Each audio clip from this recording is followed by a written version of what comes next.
Few musicians in the world of heavy metal left a mark so deep as Alexi Laiho. In his only 41 years of life, Alexi became a virtuoso, a showman, living the life of a true rebel, and his legacy and impact on melodic death metal and beyond is undeniable. Welcome to the cities the genius of. And this is the story of the Wildchild, the driving force behind Children of Bodom, and one of the most recognizable figures in heavy metal, Alexi Laiho.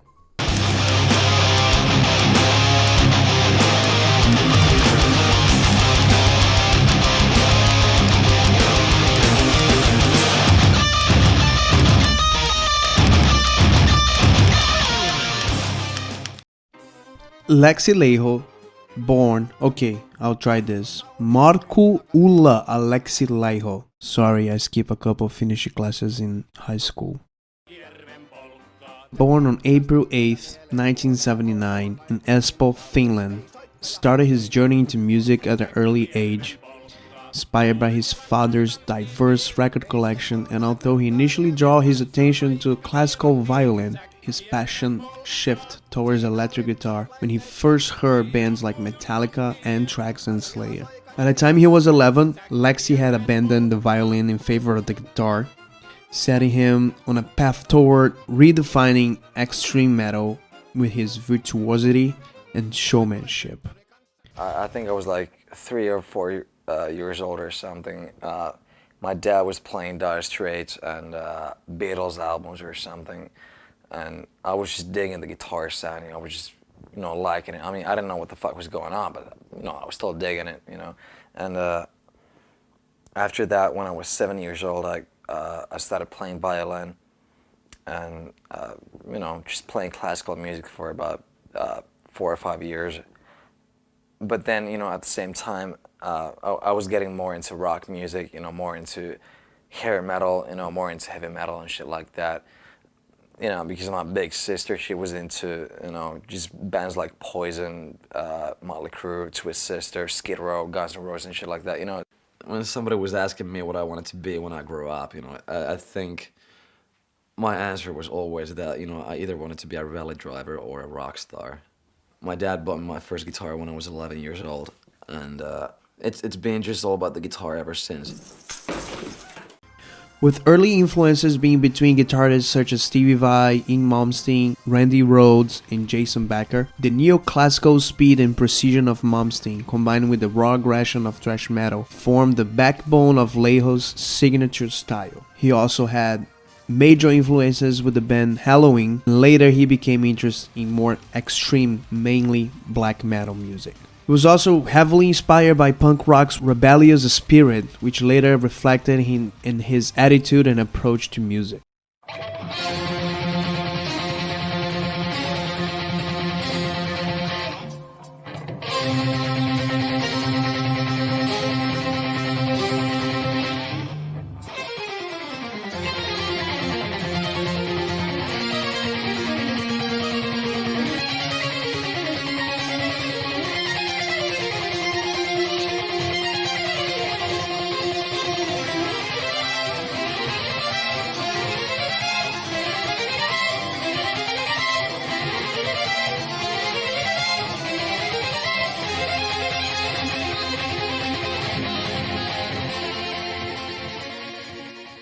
In 1993, at just 14 years old, Laiho co-founded the band Inerth with drummer Jaska Hattikainen. Their early sound was rooted in extreme metal but infused with melody and classical influences. Inerth has 3 demos: Implosion of Heaven from 1994, Ambiguous Absent of Remission from 1995, and Shining from 1996.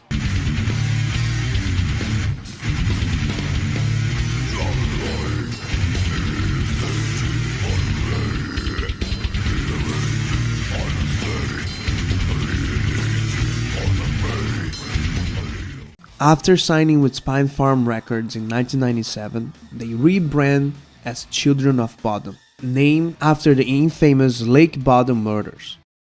History class! Alright, let's go to history class very quick.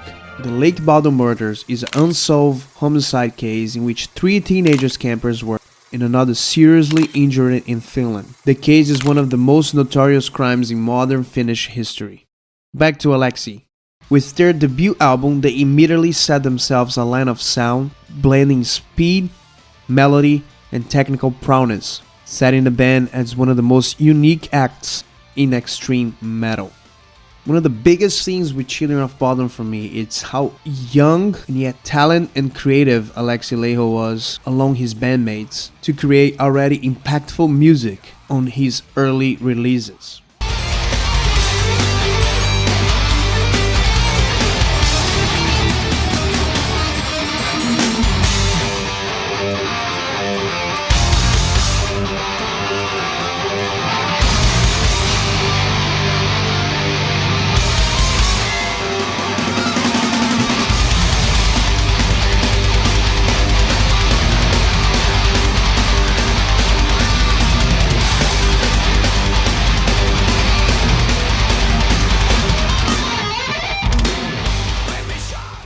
We're gonna talk about some of the releases by Children of Bodom. Something Wild in 1997, it's their debut album.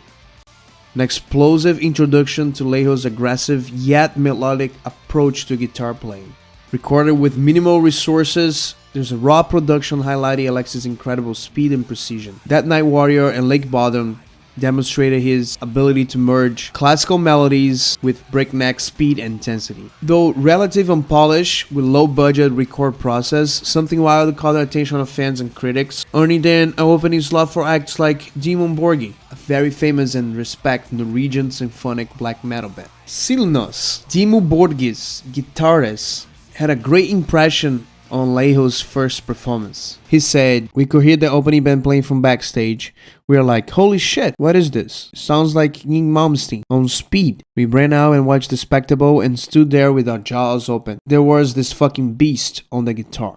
Hatebreed, 1999. With this album, Children of Bodom refined their sound, incorporating even more blends of guitar-keyboard duels with keyboardist John Werman. The production quality improved, allowing their symphonic elements to shine alongside Alexi's blistering riffs. Warheart, Silent Night, Bottle Night highlighted his ability to craft anthemic, dark and yet technically demanding compositions. His vocals, a blend of melodic approach and aggressiveness, became another defining element of the band's sound. This album also saw the band develop a strong identity, one that would define their career moving forward. Well, basically when we started the band, or one of the pre-stages of COB, I obviously, I was a guitar player and that's what I wanted to do, but nobody wanted to sing, nobody else wanted to sing, so I was like, you know what, whatever, I'll do it. So I kind of had to do it, and then I guess I just sort of used whatever singers that I had been into at the time, like anybody from Metallica to, well, this was when I was 13 years old, so I was already into a lot of death metal, so any sort of death metal singers, I guess, I would kind of try to sound like them, and that's how it started.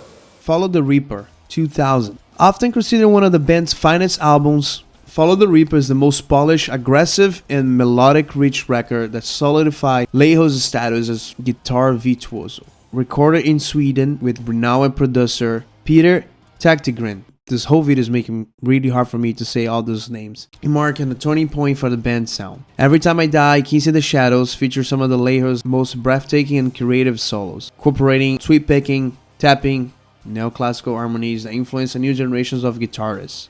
The mix of technical precision and raw intensity with a bigger, broader, and better sound, better recording system, way more polish on the production. The album reached international audiences and put, from once and for all, Children of Bodom on the highest pedestal in the metal world. Hey Crew, Death Road, 2003. That was a difficult album to follow up after Follow the Reaper. In this album, they embraced a heavier, groovier approach while maintaining the signature neoclassical flourishes. It was more of an aggressive and straightforward record, featuring anthems like Needle 24/7 and Angels Don't Kill. And at this point, Alexi had fully developed his identity as a wild frontman in one of the most exciting bands in extreme metal. His stage performances were electrifying as ever, with raw energy and unmatched technical skill. Are You Dead Yet? 2005. It follows the approach from the last album, still making a shift towards a more straightforward, groove-driven sound. It was a divisive album. You can definitely feel and listen to the changes, especially from Something Wild. But the album, it was a very commercially successful album. Tracks like In Your Face showcase a more stripped-down, aggressive approach, while the solos remain as intricate as ever. That was the album that introduced Children of Bodom to a new audience, especially in North America, where they're starting to gain a stronger following. However, like we talked before, some longtime fans found the shift in sound to be a departure from the early, more technical work. Next one. Which 3 records would you take with you on an isolated island? Let's see. 3 records. Dude, that's a pretty tough one. Well, I don't think it makes anything easier, but let's see. Okay, well, Bark at the Moon, probably. No. Actually, No More Tears. Yeah. And, what the fuck do I listen to? I mean, Jesus Christ, it's such a hard one.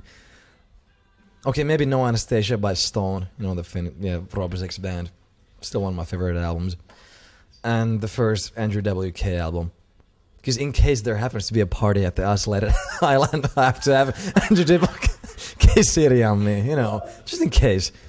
I mean, maybe I'll find some native whatever people in there who have their homemade booze, and then, you know, I can introduce them to the Western party music. Okay, thanks a lot for doing it. Cool. Children of Bodom went to release 5 more albums.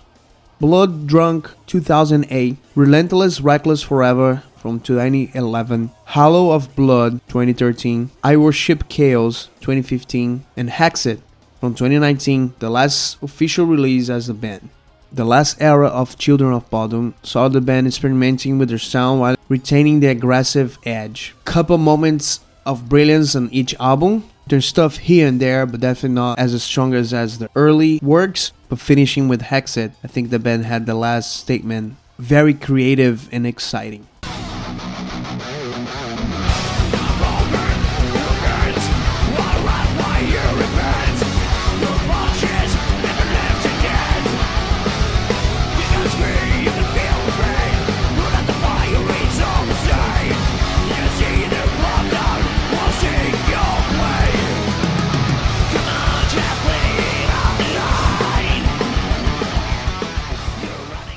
You can see in this almost 20 years with the band, Alexi Laiho continued evolving as a guitarist and songwriter. And although Children of Bodom was his most important work and project, he put his brilliance and genius in other projects. Let's talk about a couple of side projects throughout his career that only enriched his creativity skills and ability to blend and play different styles. Mä oon huomannut, että tämän lähetyksen aikanakin sä oot itse asiassa niin kuin aika usein niin räplännyt. Mutta mä voisin sanoa, niin kuin nykypäivänä niin riippuen siitä, että onko mä rundilla, siis suurimman osan ajasta mä oon rundilla. Joo. Ja silloinhan totta kai, no jos ei keikkaa lasketa, niin mä soitan ainakin tunnin päivässä, että mä niin kuin lämmittelen ennen keikkaa tunnin, niin, mutta kyllä siis yleensä mä soitan skabaa pitkin päivää. Mutta siis se voi olla joskus silleen, että mä soitan vaikka 20 minsaa ja sitten mä lähden tekemään jotain aivan muuta. Mutta kyllä se on todella siis lämmitellen tunnin aina ennen keikkaa. Ja nuorena todella paljon. Juha. Joo, ja siis himassa on silleen, kun se on semmoinen juttu mulle edelleenkin, että ei se ei vieläkään kitaran soittaminen kumminkaan tunnu sellaiselta niin sanottu työnteolta, että ei se ole mitään tiskaamista, että mä oikeasti nautin siitä. Että vaikka mä oon himassa ja mulla on sattuu olemaan vapaa-aikaa, niin kyllä mä soitan skebaa siis joka päivä. I think the most famous of all is Synergy. It was a Finnish-Swedish heavy metal band that started in 1997 by the American musician Kimberly Goss. It was the idea of a balls-out female-fronted metal band, and it was formed when Kimberly was on the band Dimo Borghi. Remember the Children of Bodom opened for them in 1997? When she met Jasper Stromblad of In Flames on a tour at the same year. Alexi joined the band right at the start, and he ended up marrying Kimberly in 2002. And she stayed with him until the end of his life. He recorded 3 albums with Synergy. Beware the Heavens in 1999, To Hell and Back in 2000, Suicide by My Side in 2002. Apart from Kimberly, Alexi, and Stromblad, Marco Hietala from Nightwish joined the band and played bass the 2 latest albums. There is an unreleased 4th album that was recorded and slated to be released in 2005, but the finishing touches were never complete due to Laiho's demanding schedule with Children of Bodom. Unfortunately, longtime drummer Tony Lillman died in 2012, with also Laiho's death in 2020 and Marcos Hietala's departure from the public eye around January of 2021. There is very little possibility that Synergy would ever be back together. Hey, how is this record, by the way? What's in it? A lot of kick-ass songs. We have, 2, 4, 6, 8 original songs, and the last song is actually a cover by Blondie, which is a little unexpected because we're normally quite a heavy metal band, and Blondie is not so heavy. But anyway, Debbie Harry is one of my female idols as far as vocals are concerned, and I thought it would be fun to try and do a heavy metal version of a Blondie song, so that's why we did it. But the other songs, they're really great. On this album, all of us participated in the songwriting. I did all of the lyrics. It's a lot of mixture. It's a lot heavier actually than the first album, I think, and my vocals have improved big time. Like, I wasn't so confident for the first album because it was my lead vocal debut, and you're always like, oh, can I do it? Should I use 100% or should I hold back a little bit? But after we toured for the first album and we went to Japan and all over Europe, then I realized, wow, fans really dig this, and then it built up my confidence, and I was like, hey, I can do this. So when we recorded this album, I was really ready to go, and I think I sing with a lot of power on this one. 2004, Laiho founded a side project called, let's try again, Kilahulut, which he was assembled together with also Tommy Lillman and the singer Vesa Jokinen. There is 2 EPs and 2 full-length albums, and one of them featured Laiho's wife Gauze singing in Finnish.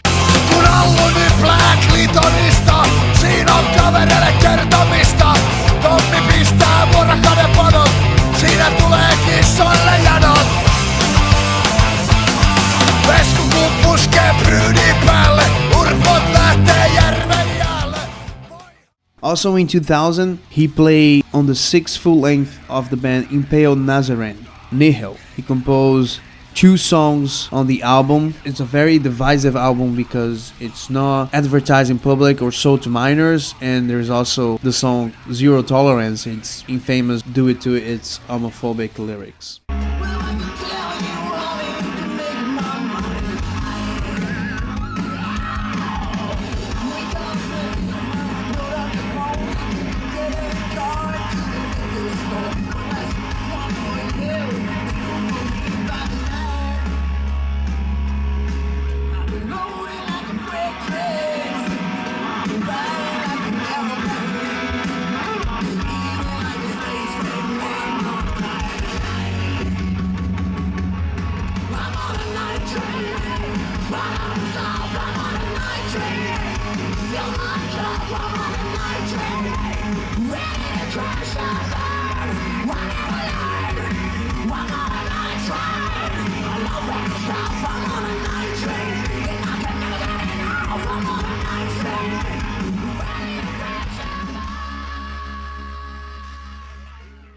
And the Local Band. It's a Finnish hard rock supergroup formed in 2013 with Alexi, and the drummer of the 69 Eyes, Juicy 69, expressed their interest in playing some of the favorite songs together. They are joined by Reckless Love's frontman, Ollie Herman, and also bass player from Santa Cruz, Archie Cruz. They have a sound more hard glam rock influence, and they have only 1 studio albums. Locals Only Dark Edition from 2016. Awesome. Why is playing live so important to you? It's obviously been a choice to be on the road as much as you have been. Why is it so vital to the survival of your band? We just love playing live, and that's what Children of Bodom's always been about. Since the day one, like you said, we've been touring so fucking much, like non-stop. And I love being on the road. I mean, we all of us, we kind of grew up on the road. We were just kids when we started. We were like, 17 and 18 years old when we started. So it's I don't really know any other way to live. Like, I would be so lost if all of a sudden I would have to stop touring completely. I don't see us slowing down, like as long as the band's together. You know, I think we're always going to be touring. So, what made Alexi Laiho so unique? Why he had such a strong figure it was unlike any other guitarist?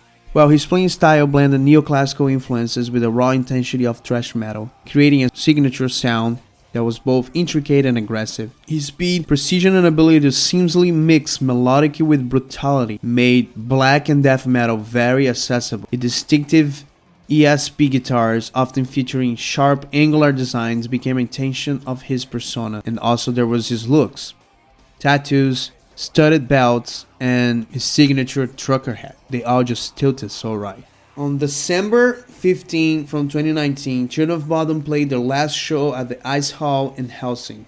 It's dubbed a chapter called Children of Bodom. A month before, it was announced that after this show, the group would disband after over 2 decades together. And for legal reasons, Laiho would not be able to continue using the Children of Bodom name anymore, which is crazy. I don't even understand what exactly happened, and I don't want to be a part of any of the business side of anything there, but it's just that idea is just bonkers to me. In March 2020, he announced his new band together with former Children of Bodom guitarist Daniel Freyberg, Bodom After Midnight, featuring drummer Valtteri Väinänen and bassist Mitiva Toivonen. Bodom After Midnight has only 3 songs released. And here, let's try to understand why Children of Bodom had such a tragic and weird ending. Alexi Laiho was known for his larger-than-life personality after embodying the rock star archetype with his wild stage presence and rebellious attitude. However, behind the scenes, he was fiercely dedicated to his craft, studied a lot. He was a brilliant songwriter and deeply loyal to his bandmates. His relationship with Jaska was particularly strong, have formed the band together as teenagers. His chemistry with keyboardist John Wirma became a defining feature of the Bodom sound, with their guitar-keyboard duo setting the band apart. Despite all of that, he struggled a lot with personal demons, including lifelong alcohol abuse history and health issues, which ultimately contributed tensions in the band, marking the disband in 2019. There's a statement that has come out from their publicist, according to Pitchfork, and we have a statement as well from the record label Napalm Records too. The statement from Napalm Records reads, "It is with heavy hearts and great sadness that we have to announce the passing of Alexi Laiho. We are absolutely devastated and heartbroken for the sudden loss of our dear friend and band member." And then according to Pitchfork, they have a statement from his publicist which reads as follows: "We are crushed by the sudden passing of our dear friend and band member. Words cannot describe the shock and profound sadness that we feel." Alexi's wife, Kelly, said in a statement, "Alexi was the most loving and magnificent husband and father. Our hearts are eternally broken." Alexi Laiho died on December 29, 2020, due to liver degeneration resulting from years of alcohol abuse. Several months later, Daniel Freyberg told Loudwire that Bodom After Midnight would disband rather than replacing Laiho. And also in a 2023 interview, the former Children of Bodom keyboardist Johnny Wordman reflected back to what Alexi Laiho had told him in 2016 after his health issues came to light, that he had no plans to drop drinking, instead plans to drink himself to death. Before I tell anything else, and the guys knew what I was talking about. Yeah, immediately. I mean, it was very, very unfortunate, but also at the same time, you know, when Henko calls me and he tells me to sit down, I knew immediately that Alexi had passed, because his condition was just really, really, I mean, it was just kind of something we were waiting for it. Yeah, it was sad to say. Sad to say that he did not seek the kind of medical attention that he should have, and you know, we kind of knew that that's what's gonna happen, but it was horrible. Of course, it was horrible, and when you actually hear the news, it's impossible to prepare for that kind of news. Yeah, I was laying on the sofa for 3 days. I Yeah. just couldn't move anywhere. And yeah, it was tough. It was really hard. Alexi Laiho's influence on modern metal cannot be overstated, redefining melodic death metal with his unique blend of technical proficiency, neoclassical influences, and punk-infused energy. Many contemporary guitarists mention him as a major inspiration, and his impact can be heard in bands spanning multiple metal subgenres. Beyond his technical skills, Laiho's image helped shape the aesthetics of countless musicians. His ability to balance melodic and aggression set a new standard for extreme metal guitarists. Though if gone too soon, his music and legacy will continue to inspire generations of metal fans and guitarists for years to come. Thank you so much for watching the series The Genius Of. This is from a fan to another fan. I appreciate if you leave a comment, if you leave a like, share, and subscribe on the channel. That helps me a lot. Thank you so much, and take care.